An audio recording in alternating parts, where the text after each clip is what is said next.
Welcome, Aphasia family. It is I, Dr. Lori, and today we're going to talk about childhood or pediatric aphasia. So you may not be aware that just like adults, as a child, you can have a stroke or brain injury that, if it affects the left hemisphere of your brain, can result in aphasia.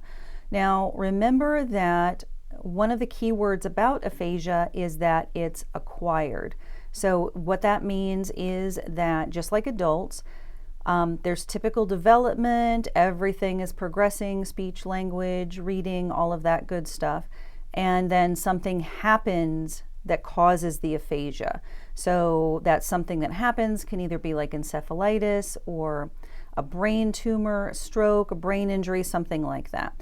So with kids, sometimes there's a little confusion because there are also things that are developmental language delays or disorders that sometimes people might say are aphasia, but they're not truly aphasia. Now, technically, childhood aphasia is a developmental disorder because a developmental disorder is something that disrupts development before the age of 22. So technically, if you're younger than 22, you have a stroke or a brain injury, or that's typically or technically a developmental disorder. But remember that aphasia is something that is acquired, and it's not a developmental delay. To have aphasia, everything has to have been developing, and then there was some external event like a stroke or a brain injury, something like that happened that caused the aphasia. So sometimes there's some confusion with that, but they're two separate things. Now, kids with aphasia, just like adults, can also have one-sided weakness in the arm or the leg. They can have dysarthria, they can have apraxia. And so with children with aphasia, because it kind of gets lumped into the developmental delay or like a pediatric disorder, it can be difficult to find specialists who can diagnose and treat aphasia in children, since some people may not even know that their child has aphasia. Now, symptoms of aphasia in kids are going to look somewhat different than aphasia in an adult, largely because as a child, your brain is still developing. So issues that result are going to, I'm not going to say not be as severe because it's all relative, but it's going to be different. It's going to be different in a child who has not had 30 years of reading, writing, world knowledge, etc. Because their brains are still developing, those symptoms tend to be kind of dispersed and look a little bit different than they would in adults, mostly because they didn't have all of the connections and the knowledge that you have as an adult to get affected. Now, school and aphasia can be difficult. So we see a lot of children that are still school age that are receiving services in the school, and it's kind of tricky because, especially if you don't know a whole lot about aphasia and then specifically pediatric aphasia, you can get accommodations and you can get therapies and things like that. But in general, the specific services are kind of lacking.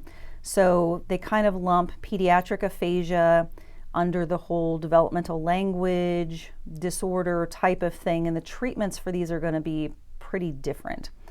So therapy for kids with aphasia has to consider how your brain with aphasia processes and retrieves and retains language and information. You have to kind of take that into account to have any kind of a real effect.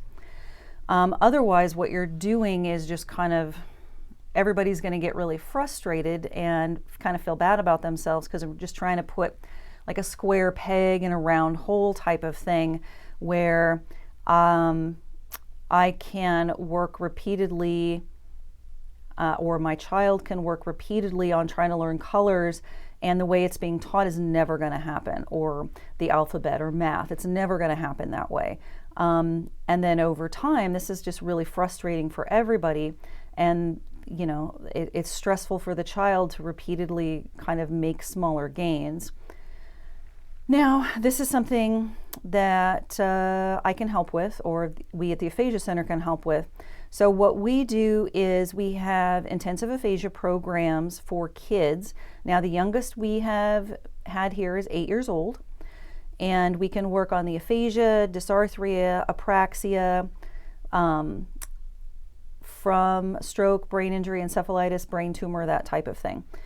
Now, to do that, what you have to do is fill out the application, and it doesn't take very long. It's kind of detailed, but not horrible. And then what I'm going to do is I'm going to assess what's going on. I'm going to diagnose it. I'm going to discuss the treatment options that are possibilities during a consultation. And the programs that we do for kids with aphasia are different from the ones with adults because I have to take into account the client's age and fatigue and attention and interests and goals and all of that good stuff. So whereas an adult expectation is the 6 hours of treatment a day during the week, a child I'm going to make a very individual program to account for what we want to do, how we're going to do it, and the fact that they're kids, and it's really, really hard to work on some of this stuff for 6 hours a day. So therapy, each session though, is going to focus on things that are of interest to the child, things are the goals that we're going to be working on, and we're going to really focus on achievements and progress so that the child can feel like they are making some progress. We're also going to train the family and educate everybody because that's an important part of the treatment plan, so that then afterwards we also have less intensive outpatient or online schedules that we can keep making progress. So if you have a child or know of a child that has aphasia and is having some problems, it's always worthwhile to do a consultation with me just to kind of get an idea of what's possible, if what you're doing seems like the best course of action, what's recommended in the future. And intensive aphasia therapy isn't going to be for every child. It's not going to be something that's possible. Or it's not going to be something you may necessarily be interested in, but we can help you get on the right path towards what you want to achieve, so it's not just kind of beating your head against the wall and everybody kind of being frustrated with the process. Because what we do in intensive is figure out as quickly as possible what to do and where to start and how to get there, so that we're getting there faster and skipping all the things that we're able to skip, while still ending up at our goals or beyond our goals. So again, I will write an article that has to do with the childhood aphasia topic. And if you have questions or anything else that you would like to see covered, just give us come and let us know. The website is theaphasiacenter.com, and there's an application on there. There's also the articles, so this will be linked to the article, so you can see the written version of this or download it as a PDF. And thank you for watching, and we'll do some more topics.